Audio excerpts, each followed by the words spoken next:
Hello साथियों, कैसे हो आप सभी। मैं अरविंद्र एक बार फिर से आप सभी साथियों का अपने परिवार हर क्लासेस 24 में आपका स्वागत करता हूं। आज बात करेंगे जो यूपीएसआई के अभी फॉर्म भरे जा रहे हैं उसमें एक बहुत बड़ी प्रॉब्लम चल रही है। 10वीं और 12वीं के जो अंक तालिका और प्रमाण पत्र संख्या में उसके लिए एक नोटिस आया। उसके साथ साथ यदि जो स्नातक संबंधी उपाधि से संबंधित जो प्रॉब्लम चल रही है उसके अलावा महिला अभ्यर्थी के पिता के जात प्रमाण पत्र से संबंधित जो समस्या चल रही है उसके लिए एक नया उत्तर प्रदेश पुलिस भर्ती बोर्ड ने नोटिस जारी किया है। उसके बारे में बात करेंगे जो आपके लिए बहुत ही महत्वपूर्ण है, इसलिए इस वीडियो को बहुत ही ध्यानपूर्वक से देखें क्योंकि ये सभी अभ्यर्थियों के साथ प्रॉब्लम चल रही है, इसलिए सभी विद्यार्थी इसे ध्यानपूर्वक से देखें। और यदि आपने अपने इस यूट्यूब चैनल को सब्सक्राइब नहीं किया है तो कृपया सब्सक्राइब जरूर कर लें, जिससे इसी तरह के महत्वपूर्ण जितने भी नोटिफिकेशन आएंगे सबसे पहले आपको वीडियो अपने इस यूट्यूब चैनल पर मिलेगी और आपको तुरंत नोटिफिकेशन मिल जाया करेगी, जिसे आप आराम से देख पाएंगे। अब जैसे बात कर लें, सबसे पहले जो आपकी प्रॉब्लम चल रही है, यदि जैसे यदि 10वीं और 12वीं का अंक तालिका एवं प्रमाण पत्र संबंधी अभिलेख पृथक पृथक नहीं है तो आप यदि इसमें निर्देश दिए गए वो दिए गए आपने जो पूछा है उसके निर्देश हैं। यदि अंक पत्र एवं प्रमाण पत्र अलग अलग हैं तो आवेदन पत्र में अंक तालिका एवं प्रमाण पत्र दोनों अपलोड करने होंगे।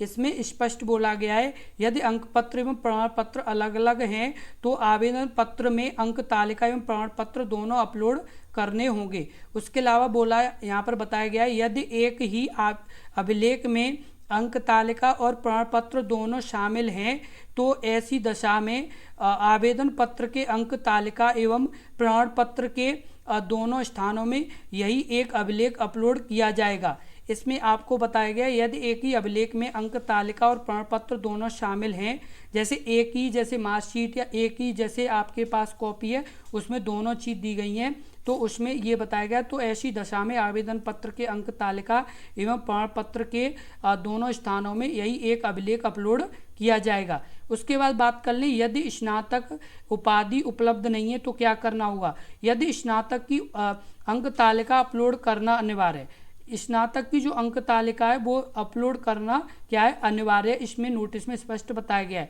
उसके बाद बताया गया यदि स्नातक उपाधि यानी डिग्री उपलब्ध नहीं है तो औपबंधिक प्रोविजनल स्नातक उपाधि अपलोड की जानी होगी। क्या की जानी होगी, जो औपबंधिक प्रोविजनल स्नातक जो उपाधि अपलोड की जानी होगी तथा अभिलेखों की समीक्षा एवं शारीरिक मानक परीक्षण के समय स्नातक उपाधि प्रस्तुत करना अनिवार्य होगा। जो स्नातक की जो डिग्री है वो आपको जब डॉक्यूमेंट वेरिफिकेशन होगी तब आपको यानी ये जो स्नातक की डिग्री है वो तो आपको मतलब 100% जैसे दिखानी पड़ेगी तभी आपकी यानी डॉक्यूमेंट वेरिफिकेशन होगी। उसके अलावा महिला अभ्यर्थी के आरक्षण के लाभ हेतु जाति प्रमाण पत्र पिता पक्ष से प्रस्तुत करने के संबंध में इसमें कहा गया है महिला अभ्यर्थी के जाति निर्धारण उसके पिता पक्ष से होता है। अब इस संबंध में शासनादेश संख्या 13/22/1602 TC 111 का यानी 2024 दिनांक 17/2/2014 में संलग्न प्रारूप के अनुसार पिता पक्ष से जारी जात प्रमाण पत्र ही मान्य होगा। इसमें स्पष्ट कहा गया है जो पिता जैसे पक्ष से ही जात प्रमाण पत्र जो बनेगा वही क्या होगा आपका यानी मान्य होगा। इसमें यानी जब आप फॉर्म भरेंगे उसमें इसमें महिलाओं के लिए बताया गया है और ये शासनादेश कब का है 17/12/2014 का है। और अतएव महिला अभ्यर्थी को सलाह दी जाती है कि वह अपने पिता पक्ष से ही जारी प्रमाण पत्र को ही अपलोड करना सुनिश्चित करें। यानी आपको स्पष्ट बताया गया इसमें कि आपका जो जाति प्रमाण पत्र है वो यानी पिता के पक्ष यानी जहाँ पर भी आपके यानी जैसे आपका जो जन्म हुआ था वहाँ से ही आपके जो माता पिता का जो मतलब जो जगह यानी रहने का वहाँ से ही आपको बनवाना पड़ेगा अपना जाति प्रमाण पत्र, तभी मान्य होगा। ये नहीं है कि आपकी जैसे बहुत सी महिलाओं की जैसे शादी हो चुकी है तो वो यानी दूसरी जगह यानी उनकी जो रहने का स्थान है वहाँ से उनका मान्य नहीं होगा। जो पिता पक्ष का यानी जात प्रमाण पत्र वही मान्य होगा। इसमें स्पष्ट नोट में बताया बताया गया है, तो ये गलती आप बिल्कुल ना करें, क्योंकि आपने यदि गलती से भी अपने जहाँ पर शादी हुई है वहाँ का अपलोड कर दिया तो आपका बिल्कुल मान्य नहीं होगा। तो आप अपने पिता पक्ष का ही यानी जो बनवा करके ही यानी अपना अपलोड करें, क्योंकि अभी आपके पास समय है। अभी ये नहीं है कि आपको बिल्कुल भी हड़बड़ाने की ज़रूरत नहीं है, अभी आपके पास कम से कम काफ़ी समय है, तो आप आराम से बनवा लें, उसके बाद ही फॉर्म भरें। क्योंकि आपने गलती से यानी फॉर्म भर दिया तो आप एग्ज़ाम दे तो लेंगे, लेकिन आपका यानी डॉक्यूमेंट वेरिफिकेशन में बहुत बड़ी प्रॉब्लम आएगी और यानी आपका रिजेक्ट हो जाएगा। इसलिए आप यानी ज़रूर ध्यान रखें कि आप अपने पिता पक्ष से ही भरवाएं।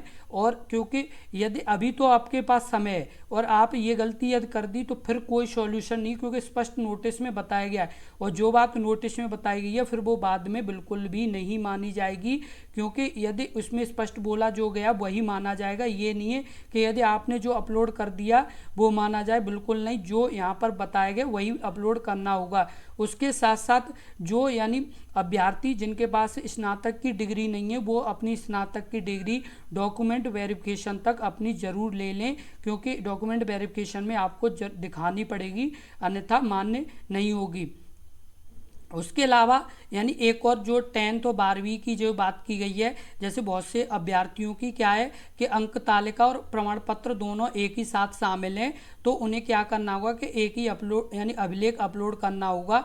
उसमें स्पष्ट बताया गया। ये सभी अभ्यर्थियों के साथ बहुत बड़ी प्रॉब्लम चल रही थी, उसका सॉल्यूशन आ चुका है। और इसी तरह की महत्वपूर्ण वीडियो देखने के लिए अपने यूट्यूब चैनल को जरूर सब्सक्राइब कर लें और इस वीडियो को ज़्यादा से ज़्यादा शेयर करें, जिससे और भी अभ्यर्थियों को इसके बारे में पता चले, क्योंकि सभी विद्यार्थी इस प्रॉब्लम से बहुत ही परेशान थे, जिसका सॉल्यूशन अभी आ चुका है।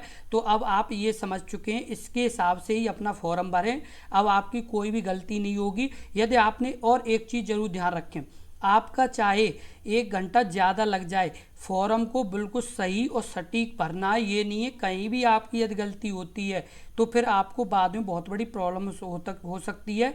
इसलिए जब भी फॉर्म भरें पूरा देख करके और जांच करके ही फॉर्म को भरें, क्योंकि अभी आपके पास समय है। चाहे 1 घंटा ज़्यादा समय लग जाए, लेकिन गलत फॉर्म ना भरें, क्योंकि यदि आपने गलत भर दिया तो आपकी मेहनत व्यर्थ जाएगी। इसलिए बिल्कुल जांच के और सही से फॉर्म को देख करके ही भरें, क्योंकि ये फॉर्म भरना सही और बिल्कुल एकदम सही दिमाग से भरना ही यानी ज़रूरी है। क्योंकि यदि आपने गलती जहाँ भी कर दी तो आपकी पूरी मेहनत व्यर्थ जाएगी और आप अपना यानी फॉर्म पूरी तरह से यानी रिजेक्ट ही माना जाएगा, क्योंकि आपकी यदि कोई बड़ी गलती होती है तो फिर वो फॉर्म एक्सेप्ट नहीं माना जाएगा। इसलिए प्रत्येक यानी चीज़ों को सही और सटीक समझ के ही आगे यानी प्रोसेस को बढ़ाएं। यदि जानकारी ना हो तो जानकारी लेकर के ही आगे प्रोसेस करें, क्योंकि यदि ना जानकारी में आपने फॉर्म भर दिया, ऐसा कई यानी अभ्यर्थियों के साथ पिछली बार भी हो चुका है, तो आप यानी बिल्कुल ऐसी गलती ना करें जिससे आपको बाद में यानी कोई दिक्कत का सामना करना पड़े। यदि आपको जानकारी नहीं है तो आप अपने इस यूट्यूब चैनल के कमेंट बॉक्स में कमेंट करें, जिस भी यानी जैसे फॉर्म में कोई भी मिस्टेक लग रही है आपको, यदि आपको जानकारी नहीं है तो आप कमेंट करें, हम आपको जानकारी देंगे और आप बिल्कुल सही फॉर्म भरें, कोई भी गलती ना करें। क्योंकि यदि आपकी अभी गलती हो गई तो बाद में आपको यानी बहुत बड़ी परेशानी हो जाएगी और आपकी मेहनत व्यर्थ जाएगी। इसलिए बिल्कुल गलती ना करें।